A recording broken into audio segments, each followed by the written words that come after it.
बिस्मिल्लाहिर्रहमानिर्रहीम। मैं अब्दुल सलाम और आप देख रहे हैं इंग्लिश विद सलाम। आज की स्टोरी से हम इंग्लिश सीखने की कोशिश करेंगे। और आज की जो स्टोरी है, इस स्टोरी के अंदर यह बताया गया है कि एक शेरनी जो है ना, शेरनी के सामने एक खरगोश भी आता है और एक हिरन भी, लेकिन दोनों में से किसी को भी नहीं पकड़ पाती है। तो उसका क्या रीज़न है, क्या वजह है कि वो दोनों में से कोई भी नहीं मिलता है उसको शिकार के तौर पर। तो उससे जो है ना एक लेसन भी सीखेंगे हम और इससे इंग्लिश भी सीखेंगे हम। तो इस स्टोरी का जो टाइटल है वो क्या है? The temptation. The temptation. Temptation का मतलब होता है लालच, है ना। किसी भी चीज का, खास तौर पर टेम्पटेशन का मतलब होता है खराब चीज का लालच, गलत चीज का लालच। तो चलो रीड करो इसको। A lioness was hunting for its prey. हाँ, कह रहे हैं कि अ लायनेस, लायनेस का मतलब शेरनी, लायन का मतलब शेर, लायनेस का मतलब शेरनी। अ लायनेस वॉज हंटिंग। हंटिंग का मतलब होता है शिकार करना, हंट का मतलब होता है शिकार करना। हंटिंग फॉर का मतलब होता है शिकार ढूंढना। हंट हंट फॉर का मतलब क्या होता है? शिकार शिकार को ढूंढना। ढूंढना। तो a lioness was hunting for its prey. ये क्या है? प्रे है, PREY, प्रे। और एक लफ्ज आता है, एक वर्ड आता है इंग्लिश में PRAY, प्रे। दोनों की आवाज एक जैसी निकलती है, दोनों का तलफ़ुज़, दोनों का प्रोनाउंसिएशन सेम है, प्रे प्रे। लेकिन PRAY, प्रे का मतलब होता है दुआ करना, नमाज पढ़ना। और PREY, ये जो है PREY है, प्रे का मतलब होता है शिकार, है ना। एक जानवर किसी दूसरे जानवर के पीछे लगता है उसको मारने के लिए।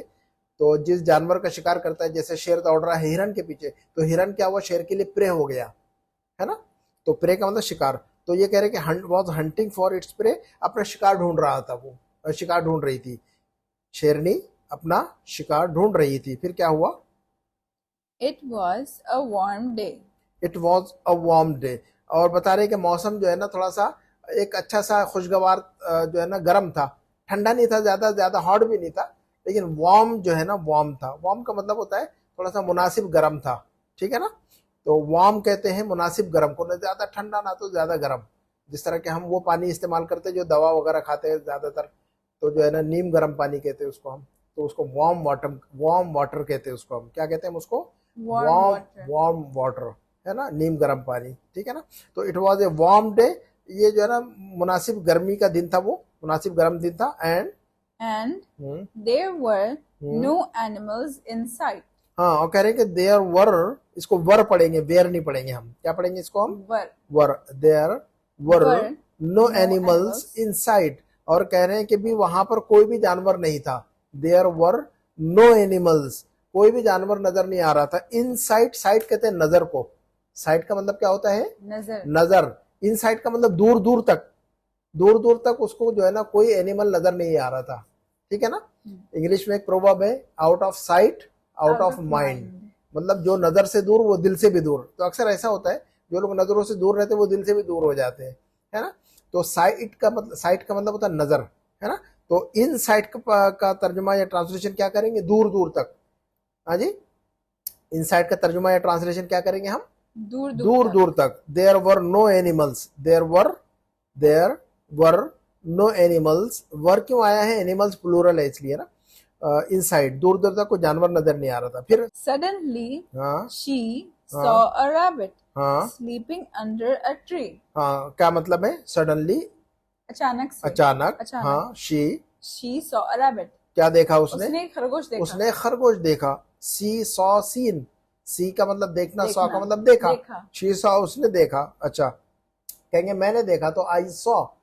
मैंने देखा तो कैसे कहेंगे I हम? saw आई सॉ, है ना। चलो, तो she saw a rabbit, rabbit उसने खरगोश देखा। हाँ sleeping under a tree. हाँ, क्या कर रहा था वो? दरख्त के नीचे सोते हुए देखा उसने. हाँ, उसने एक पेड़ के नीचे सोते हुए देखा एक खरगोश को। फिर शी वॉक्ड, Very slowly हाँ so as not to awaken him. हाँ, क्या मतलब? She walked very slowly. वो बहुत आहिस्ता से चल रही थी. हाँ आहिस्ता शी से चल के गई. हाँ, शी वॉक्ड, वो आगे बढ़ी। शी वॉक्ड, वो आगे आगे बढ़ी। बढ़ी. वेरी स्लोली, धीरे धीरे, बहुत धीरे दबे धीरे, जो पांव. हाँ दबे पाँव जो है ना आगे बढ़ी वो। फिर क्या हुआ? सो So एज, as क्यों धीरे धीरे दबे पाँव आगे बढ़ी? सो एज ताकि नॉट टू अवेकन हिम, ताकि वो ताकि उसे जो है ना वो जोर से जाएगी तो वो होशियार ना हो जाए कहीं पर वो। तो अवेकन का मतलब होशियार करना। अवेकन का मतलब क्या होता है? होशियार कर, नींद से उठाना. किसी को नींद से उठाना, होशियार करना, उसको बोलते हैं अवेकन, है ना। तो और नींद से उठना कहेंगे कि भी वेक अप, है ना। तो so as not to awaken him, ताकि जो है ना वो होशियार ना हो जाए, ताकि वो नींद से उठ ना जाए वो खरगोश। फिर क्या हुआ? Then she pounced. Then she pounced. Pounce का मतलब होता है झपटना। जब एक जानवर जो है ना, जैसे शेर या शेरनी किसी जानवर पर झपटती है कि नहीं, पकड़ने के लिए पंजा लगाती है, उसको इंग्लिश में कहते हैं पाउंस, POUNC, पाउंस। और एक लफ्ज होता है, एक वर्ड होता है इंग्लिश में बाउंस। बाउंस का मतलब होता है उछलना, कोई चीज उछल के वापस आती है। जैसे हम बॉल को फेंकते हैं दीवार पर, तो वो बाउंस होकर हमारी तरफ वापस आता है, उछल कर आता है, उसको बाउंस कहते हैं। ये पाउंस है। तो देन शी पाउंस्ड, उसने जो है ना झपटा मारा, उसने जो है ना झपटा। फिर क्या हुआ? The rabbit was scared out of its wits. हाँ, ये कह रहे हैं क्या मतलब होगा? द रैबिट वॉज स्केयर्ड, खरगोश डर गया। खरगोश डर गया। देखो, द रैबिट वॉज स्केयर्ड इससे पहले वाली स्टोरी में भी हमने ये लफ्ज पढ़ा हुआ है। स्केयर का मतलब होता है डरना या डराना। कहेंगे कि मैं डर गया, आई वॉज स्केयर्ड या आई गॉट स्केयर्ड, है ना। मैं डर गया तो कैसे कहेंगे हम, या मैं डर गई, आई गॉट स्केयर्ड, मैं डर गया, मैं डर गई, है ना। तो कहेंगे कि द रैबिट वॉज स्केयर्ड, खरगोश डर गया, आउट ऑफ इट्स विट्स, बुरी तरह। ये ईडियम है, ये आउट ऑफ इट्स विट्स, ये एक ईडियम है इंग्लिश का। कहेंगे कि बुरी तरह डर गया वो। डर कर आदमी जो है ना हवास बाख्ता हो जाता है, होश हवास उड़ जाते हैं इंसान की तरह। कभी कभी जोर से डरता है आदमी, तो उस टाइम पर इस्तेमाल करते हैं ये ईडियम। तो क्या कहेंगे कि the rabbit was scared out of its wits, बुरी तरह डर गया खरगोश। फिर क्या हुआ? The lioness was just about to sink her teeth into it when her eyes fell upon a majestic stag. क्या कह रहे हैं? बता, एक्सप्लेन करो। द लायनेस, शेरनी, हाँ, was, उसे खाने ही वाली थी। हाँ, the lioness was just about to sink her teeth। जो शेरनी थी वो बस अपने जो है दांत जो है ना गाड़ने ही वाली थी। सिंक करना का मतलब होता है किसी को डुबोना, लेकिन सिंक करना मतलब का, तो अगर हम दांत को जो है ना डुबोते नहीं, दांत को जो है ना गाड़ते हैं, तो द लायनेस, शेरनी, was just about, it was just about का मतलब ऐसा करने ही वाली थी, है ना। कहेंगे कि मैं तो निकलने ही वाला था घर से, तो कहेंगे I was just about to leave, मैं घर से निकलने ही वाला था, तो कैसे कहेंगे हम? आई वाज जस्ट अबाउट, हाँ, मैं आपको कॉल करने ही वाला था, तो कैसे कहेंगे हम? मैं आपको कॉल करने ही वाला था। I was just about to call you. हाँ, I was just about to call you. तो यही जो है ना, ये ऐसे ही इंग्लिश सीखते हैं हम। तो the lioness was just about to sink her teeth into it, तो वो जो है ना अपने दांत उसमें जो है ना गाड़ने ही वाली थी खरगोश के अंदर। when उतने में, when का मतलब उतने में ऐसा कहेंगे हम उर्दू में, कहते हैं उतने में ऐसा हो गया। फिर करने ही वाली थी कि उतने में ऐसा हुआ, तो इंग्लिश में कहेंगे when, है ना। when का मतलब तब भी, और when का मतलब जब भी, और when का मतलब उतने में। तो उतने में क्या हुआ? when उतने में her eyes fell upon a majestic stag. हाँ, मैजेस्टिक, स्टैग कहते हैं हिरन को, है ना, जो मेल डियर होता है कि नहीं, जो लीडर जो होता है। हाँ जी, जो लीडर होता है। और मैजेस्टिक का मतलब बहुत खूबसूरत, हैंडसम, स्मार्ट, है ना। तो जो बड़ा खूबसूरत, मैजेस्टिक का मतलब क्या होता है? बहुत हसीन और खूबसूरत और जबरदस्त किस्म का। तो जब वो अपना जो है ना अपने नाखून उस पर गाड़ने वाली थी खरगोश पर, उतने में क्या देखा? when उतने में हर आइज फेल, उसकी आंखें पड़ी, उसकी नजरें पड़ी। हर आइज फेल, उसकी नजरें पड़ी, या उसकी नजर पड़ी। किधर? उसकी नजर पड़ी कहाँ पर? अपॉन ए मैजेस्टिक स्टैग, एक बहुत ही खूबसूरत हिरन पर, है ना। तो क्या हुआ फिर? हर माउथ began to water. हाँ, हर माउथ began to water, उसके मुंह में पानी आ गया, उसके मुंह में पानी आ गया। हम उर्दू में कहते हैं ना कि बिरयानी इतनी अच्छी दिख रही है कि मेरे मुंह में पानी आ रहा है, तो कहेंगे कि माई माउथ इज वाटरिंग, मेरे मुंह में पानी आ रहा है। तो कैसे कहेंगे हम इंग्लिश में? माई माउथ इज वाटरिंग, मेरे मुंह में पानी आ रहा है ना। तो her mouth began to water, उसके मुंह में पानी आने लगा। फिर जब देखा तो जो देखा ये खरगोश तो था ही, वो झपटने वाली थी, तो वो जो है ना उसके मुंह में उधर का पानी आ गया फिर, है ना। बिगिन का सेकंड फॉर्म है बिगैन, है ना। अच्छा, टुडे, तो उसने क्या कहा फिर? उसके मुंह में पानी आया तो today I am really lucky, हाँ क्या मतलब, टुडे आई एम रियली, आज मैं बहुत खुशकिस्मत हूँ। आज मैं वाकई जो है ना खुशकिस्मत हूँ। लकी का मतलब खुशकिस्मत। Today I am really lucky, मैं आज बहुत ही खुशकिस्मत हूँ, सचमुच खुशकिस्मत हूँ। आई शुड कैच, मुझे पकड़ लेना चाहिए, द स्टैग, हिरन को पहले फर्स्ट, पकड़ लेना पहले, चाहिए। है ना। आई शुड कैच, मुझे पकड़ लेना चाहिए, मुझे, आई शुड कैच, मुझे पकड़ लेना चाहिए, मुझे जाना चाहिए, आई शुड गो, है ना। आपको इंग्लिश सीखनी चाहिए तो कैसे कहेंगे, यू शुड लर्न इंग्लिश, आपको इंग्लिश सीखनी चाहिए, जो ना। हमें अरबिक सीखनी चाहिए तो कैसे कहेंगे हम, we should learn Arabic, we should learn Arabic. तो शुड का इस्तेमाल ऐसा होता है, ऐसा काम करना चाहिए, हमें अरबी सीखनी चाहिए, हमें इंग्लिश सीखना चाहिए, हमें कंप्यूटर सीखना चाहिए, है ना। तो उसको क्या कहेंगे हम, शुड शुड शुड। हमको टाइम वेस्ट नहीं करना चाहिए, कैसे कहेंगे हम, वी शुडंट वेस्ट टाइम, हाँ, we should not waste time, we should, we should, we should waste, we should not waste, we should go, we should not go, we should learn, we should not learn, है ना। तो should and should not, हमें ऐसा करना चाहिए, ऐसा नहीं करना चाहिए। तो आई शुड कैच, मुझे पकड़ना चाहिए, ठीक है ना। हाँ, I should catch the stag first. चलो फिर उसके बाद क्या हुआ, he is meatier than the rabbit. हाँ, क्या कहा उसने, ही इज मीटियर, मीट कहते हैं गोश्त को, मीट कहते हैं गोश्त को। तो क्या कहा उसने, he is meatier than the rabbit, क्या कहा उसने, वो खरगोश के मुकाबले में इसके अंदर गोश्त ज्यादा है, वो ज्यादा हट्टा कट्टा है, ज्यादा हट्टा कट्टा है। ही इज यानी जो हिरन है, ही इज मीटियर, ज्यादा जो है ना गोश्त वाला है, देन द रैबिट, खरगोश के मुकाबले में। तो इसको जो है ना ये कंपेरेटिव डिग्री है, he is meatier than the rabbit, है ना। कहेंगे कि भी तुम मुझसे ज्यादा मोटे हो। देखो ये जो है ना मीटियर का मतलब होता है मीटियर देन, के मुकाबले में ज्यादा गोश्त वाला, है ना। तो जब हम जो है ना किसी दो चीजों का कंपेयर करते हैं कि जो है ना तुम मुझसे ज्यादा मोटे हो, तो कहेंगे, कैसे कहेंगे हम, you are fatter than me, you are fatter than me. तो देखो फैट का मतलब मोटा होता है, फैट का मतलब क्या होता है, मोटा। लेकिन दो आदमियों के मुकाबले, दो आदमियों का कंपैरिजन करेंगे, हम मुकाबला करेंगे कि तुम मुझसे ज्यादा मोटे हो, मैं तुमसे ज्यादा पतला हूं। तो यहाँ पर जो ना उसका कंपेरेटिव डिग्री इस्तेमाल करेंगे। फैट को क्या कहेंगे हम, फैटर, है ना। तो कहेंगे कि तुम मुझसे ज्यादा मोटे हो, तो you are fatter than me. कहेंगे मैं तुमसे ज्यादा दुबला हूं, तो कैसे कहेंगे हम, मैं तुमसे ज्यादा दुबला हूं, आई am thinner than you, I am thinner. अभी देखो थिन का मतलब दुबला, और दुबले को स्लिम भी कहते हैं, स्लिम भी कहते हैं और थिन भी कहते हैं, है ना।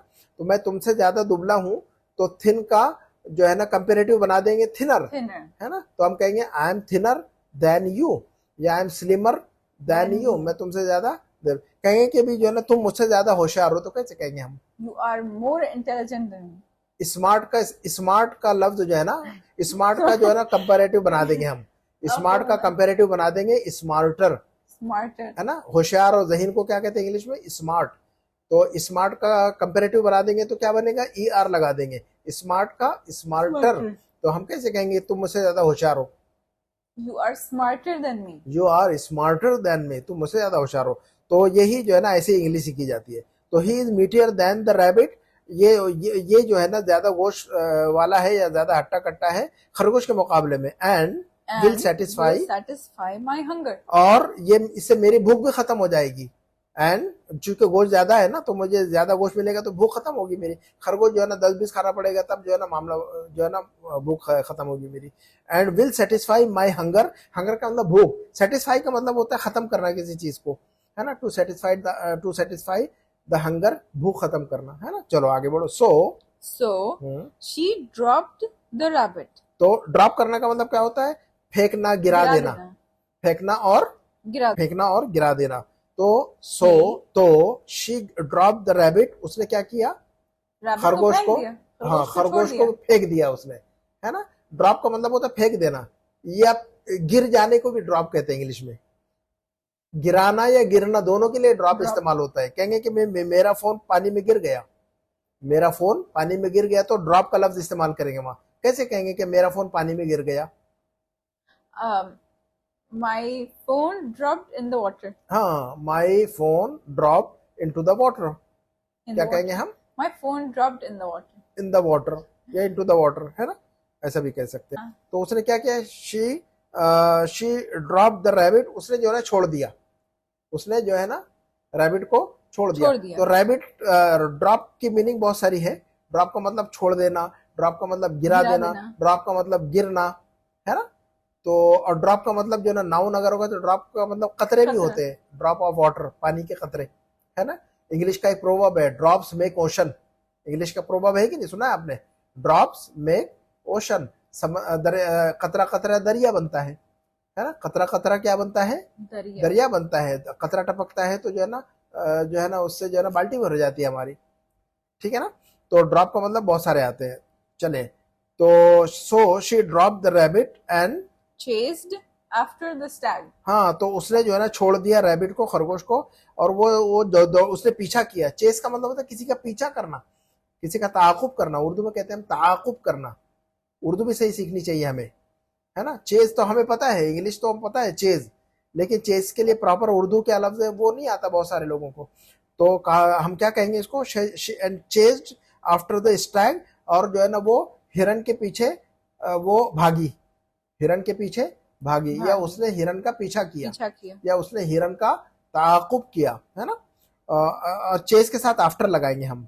चेज के साथ क्या लगाएंगे? आफ्टर। चेज आफ्टर का मतलब होता है किसी का पीछा करना, किसी का ताकुब करना। हाँ, फिर क्या हुआ?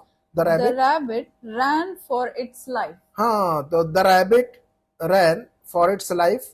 क्या हुआ? अब ये जो है ना उसने छोड़ दिया था खरगोश को ना, तो खरगोश जो है ना अपनी जान बचाकर भागा, जान बचा के भागा। जैसे वो उसकी तरफ भागी ना, हिरन की तरफ भागी शेरनी, तो ये जो है ना खरगोश अपनी जान बचाने के लिए दूसरी तरफ भाग चुका।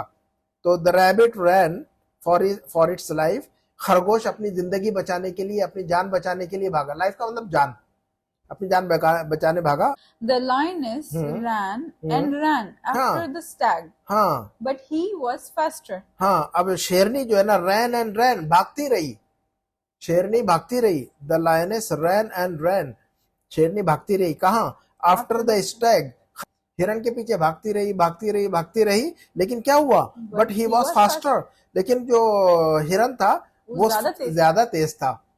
वो क्या था? फास्ट का कंपेरेटिव फास्टर, फास्ट का कंपेरेटिव फास्टर। कहेंगे कि तुम मुझसे ज्यादा तेज हो, तो कैसे कहेंगे दौड़ने में?